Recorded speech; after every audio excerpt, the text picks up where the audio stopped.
Assalamualaikum warahmatullahi wabarakatuh. Perkenalkan, nama saya Laura Cinta Putri dari kelas F dengan NIM 2022 10103111295 dengan nomor urut absen 7. Di sini saya akan menjelaskan mengenai poin pertama, yaitu tentang asas-asas umum pemerintahan yang baik. Dalam rangka mewujudkan penyelenggaraan negara yang baik, maka pemahaman tentang asas-asas umum pemerintahan yang baik menjadi hal yang sangat penting. Dalam perubahan dan perkembangan tentang pelaksanaan pemerintahan yang baik, terdapat beberapa pandangan. Yang pertama, dimuat dalam Undang-Undang Nomor 28 Tahun 1999 tentang penyelenggaraan negara yang bebas dan bersih dari korupsi, kolusi, dan nepotisme. Yang pertama termuat dalam Pasal 1 Angka 6 yang menyebutkan bahwa asas umum pemerintahan yang baik adalah asas yang mampu menjunjung tinggi norma kesusilaan, kepatuhan, dan norma hukum yang dapat mewujudkan penyelenggaraan negara yang bebas dan bersih dari korupsi, kolusi, dan nepotisme. Kemudian dalam bab 3 pasal 3 UU nomor 28 tahun 1999 juga menyebutkan bahwa adapun asas-asas umum penyelenggaraan negara yang baik meliputi yang pertama ada asas kepastian hukum, kemudian ada asas tertib penyelenggaraan negara, kemudian ada asas kepentingan umum, kemudian ada asas keterbukaan, asas proporsionalitas, kemudian ada asas profesionalitas, dan terakhir ada asas akuntabilitas. Kemudian yang kedua terdapat dalam Komisi Demonsi, yang dimana pada tahun 1950 pemerintah Belanda membentuk sebuah komisi yang diketuai oleh Mr. Demonsi, yang dimana mereka bertugas untuk menyelidiki kepastian hukum bagi penduduk atau rakyat. Kemudian komisi ini berhasil menyusun asas-asas umum yang kerap disebut dengan General Principle of Good Government. Adapun asas-asas tersebut adalah yang pertama ada asas kepastian hukum, kemudian ada asas kesamaan, asas keseimbangan, asas yang mencampur adukan kewenangan, asas motivasi, asas fair play, asas meniadakan akibat dari suatu keputusan yang batal, kemudian yang terakhir ada asas kebijaksanaan. Kemudian yang ketiga ada menurut World Bank dan UNDP. Suatu pemerintahan yang baik meliputi participation, kemudian transparansi, rule of law, equality, dan accountability. Dari beberapa uraian-uraian di atas, maka dapat disimpulkan ciri tata pemerintahan yang baik adalah yang pertama menjamin kepastian hukum, adanya konsensus antara masyarakat dengan penduduk dalam segala bidang, dan yang terakhir bersifat adil, transparan, dan bertanggung jawab. Sekian penjelasan dari saya. Apabila ada kurang lebihnya mohon maaf. Wassalamualaikum warahmatullahi wabarakatuh. Perkenalkan, nama saya Dina Farana dengan NIM 202210110311321321.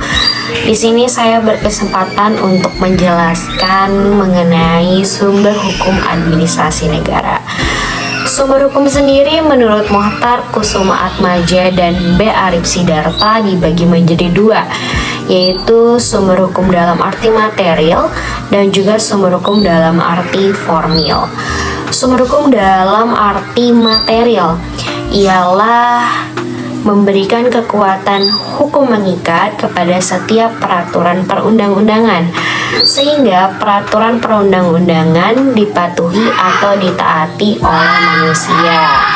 Sumber hukum material sendiri dibagi lagi menjadi 3 bagian, yaitu pertama ada secara historis, kedua secara sosiologis, ketiga secara filosofis. Setelah itu ada sumber hukum dalam arti formil, ialah berbagai bentuk aturan hukum untuk mengatur kehidupan kita, atau tempat di mana memberikan aturan untuk mengatur kehidupan kita. Dan dalam arti formil sendiri, sumber hukum itu dibagi lagi menjadi beberapa bagian. Pertama ada perundangan tertulis.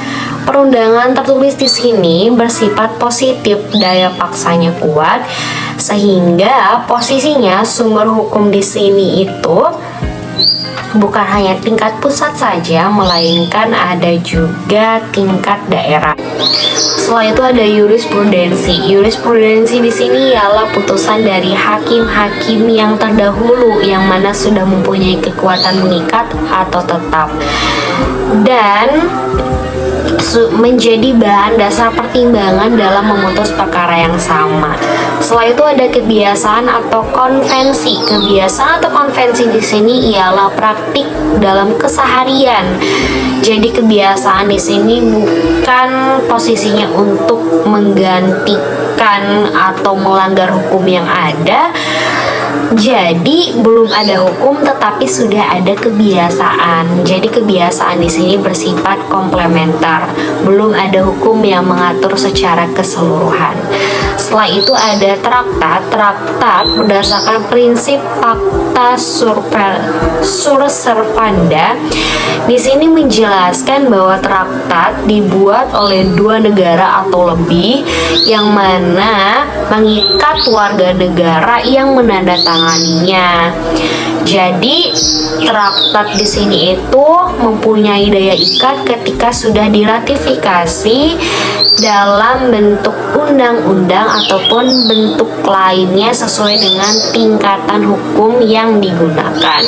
Setelah itu juga ada doktrin. Doktrin di sini adalah pendapat para ahli hukum yang terkemuka yang mana juga menjadi bahan pertimbangan hakim dalam mengambil keputusan. Setelah itu masuk ke dalam sumber hukum administrasi negaranya sendiri, dibagi lagi menjadi beberapa bagian, yaitu pertama ada Pancasila. Pancasila di sini yaitu sebagai landasan atau pedoman untuk membuat peraturan perundang-undangan.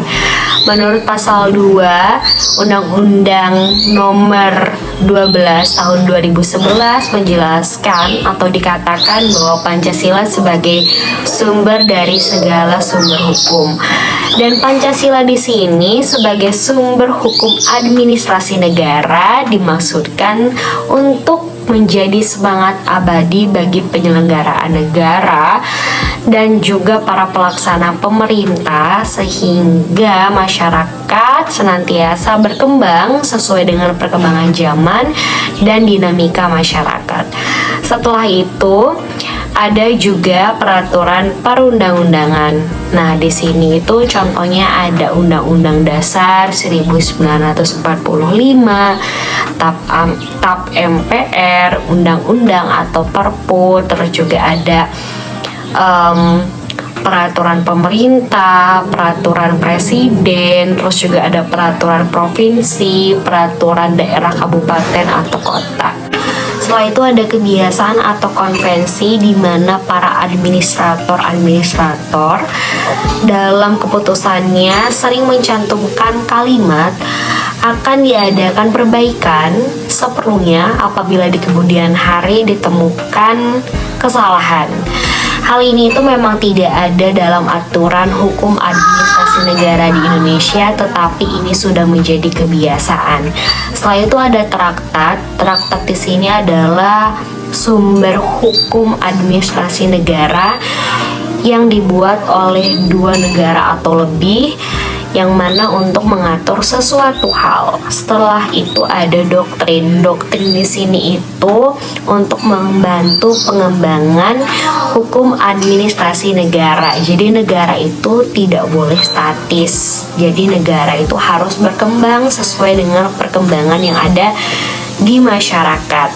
Dan juga dengan adanya hukum normatif di sini tidak cukup untuk menyelesaikan masalah-masalah hukum yang ada, sehingga pendapat para pakar untuk menutupi kekurangan dari hukum normatif yang ada.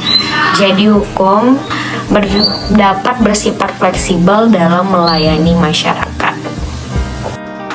Assalamualaikum warahmatullahi wabarakatuh. Perkenalkan, nama saya Nur Abdurrahman Hakim Bustami.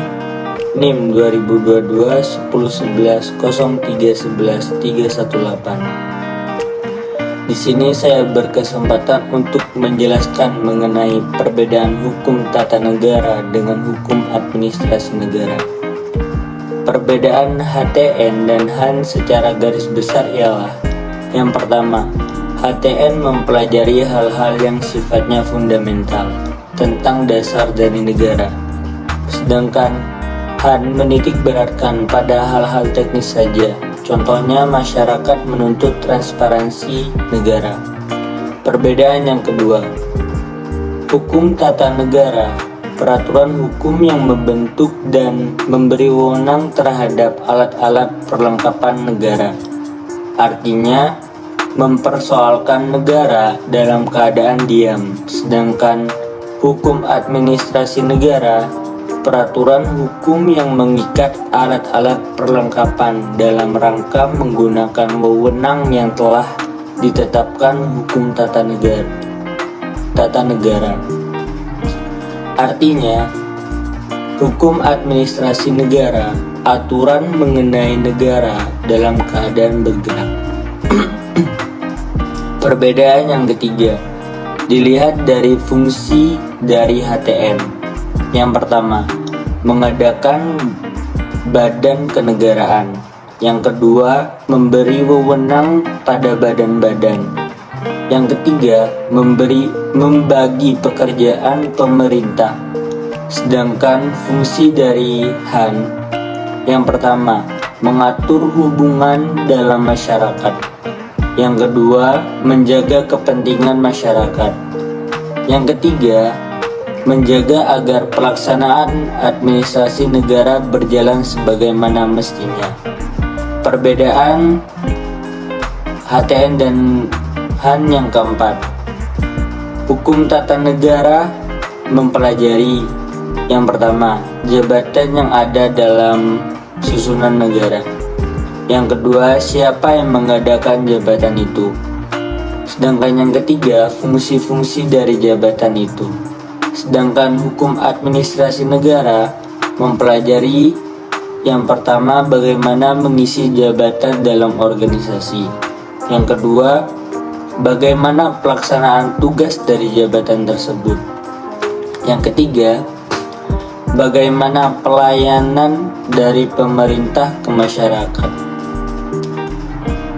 Perbedaan yang kelima, HTN mempelajari otonomi bagian negara, sedangkan HAN mempelajari fisiologi negara.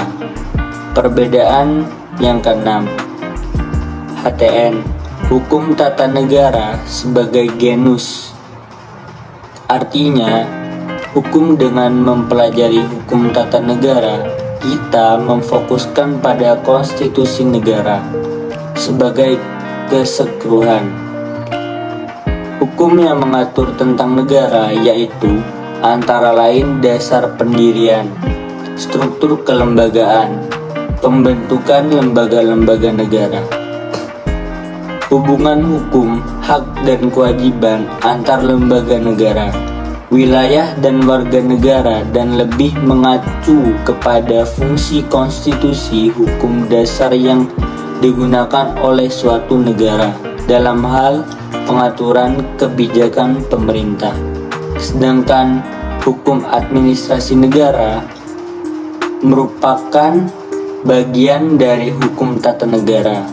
Hukum administrasi negara sebagai spesies, artinya dalam membahas hukum administrasi negara, kita menitik beratkan perhatian kita secara khas kepada administrasi saja dari negara. Hukum yang mengatur tata pelaksanaan pemerintah dalam menjalankan tugasnya. Assalamualaikum warahmatullahi wabarakatuh. Perkenalkan, nama saya Faisalindung Prasetyo dari kelas F dengan NIM 338. Di sini saya akan berpresentasi tentang perbedaan hukum administrasi negara dan hukum tata negara. Sebagaimana yang teman-teman ketahui, hukum administrasi negara adalah bagian luas dari hukum tata negara, namun keduanya dapat dibedakan secara sistematisnya dan isinya. Berikut ini menurut para ahli.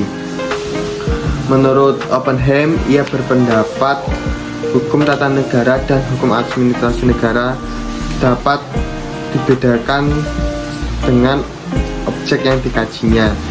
Ia berpendapat hukum tata negara adalah tentang negara itu dalam keadaan diam atau state in rest, sedangkan hukum administrasi negara adalah tentang negara itu dalam keadaan bergerak atau state in beweging. Dan menurut Van Vollenhoven, ia berpendapat hukum administrasi negara adalah hukum tentang negara itu bergerak atau dinamis, sedangkan hukum tata negara adalah hukum tentang negara itu dalam keadaan diam atau statis. Pada dasarnya keduanya berbeda tentang pengkajiannya, yaitu hukum tata negara mengkaji tentang hukum negara dalam keadaan diam atau state in rest, sedangkan hukum administrasi negara adalah hukum negara dalam keadaan bergerak atau state in beweging. Sekian dari saya. Wabillahi taufiq wal hidayah. Wassalamualaikum warahmatullahi wabarakatuh.